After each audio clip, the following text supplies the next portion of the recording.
Kitchenomics. Rainy season na naman, mga ka-Kitchenomics. Nag-iisip na ba kayo ng masasarap na recipes for your family ngayong tag-ulan?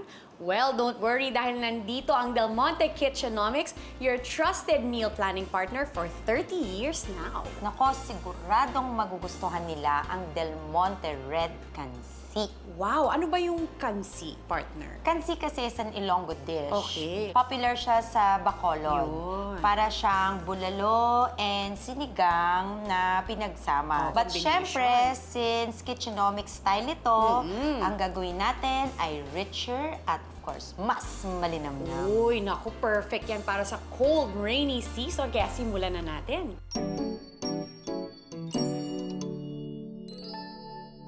Siyempre, ang una natin kailangan gawin, maglagay ng oil Yes. sa ating pot. Yes, No? ayan na. Gisa natin ang ating Sibuyas.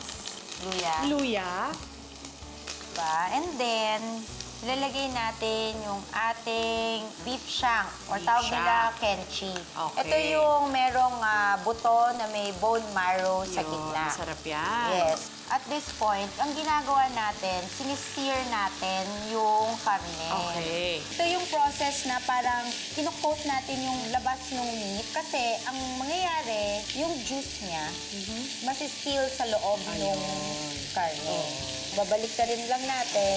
Medyo iba-brown natin lang. iba-brown lang natin. So, lagyan na natin ng 3 cups ng tubig.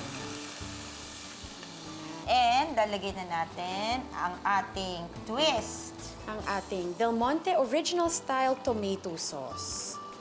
Ang gold standard ng tomato sauce. Kasi ito na yung trusted brand ng mga Filipino moms pag gumagawa sila ng specialty dishes. Diba? Yes, ito ang nagdadagdag ng richness at linamnam sa ating kansi. Yes. Naku, ito yung inuuwian ng buong pamilya. Kaya siya naging Red Kansi. Yes! Bago natin isimmer, partner, lagay na natin ang salt at ang ating peppercorns. Yes. Takpan natin. Yan na. And then, simmer hanggang malambot na yung karne.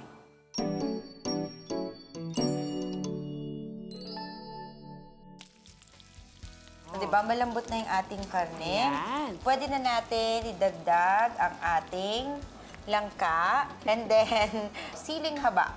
Yan. Yan. Palalambutin lang natin. Yes, ha? Cover again, simmer hanggang lumambot.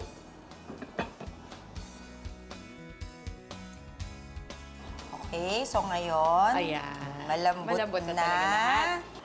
Lagay na natin ang ating tanglad. And sinigang mix.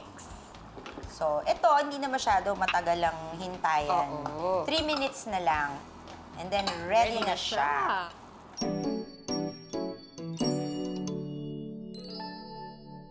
Yan, so partner. Yan na. Ako, ready na tong ating Red Kansi. Bango-bango. Ang sarap nung amoy. Naku. Yan, so ito na.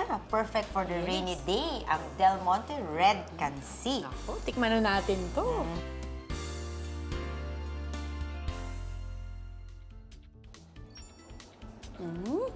Masarap, ha? Sarap. Yes. Malinamnam na pampainit sa tiyan.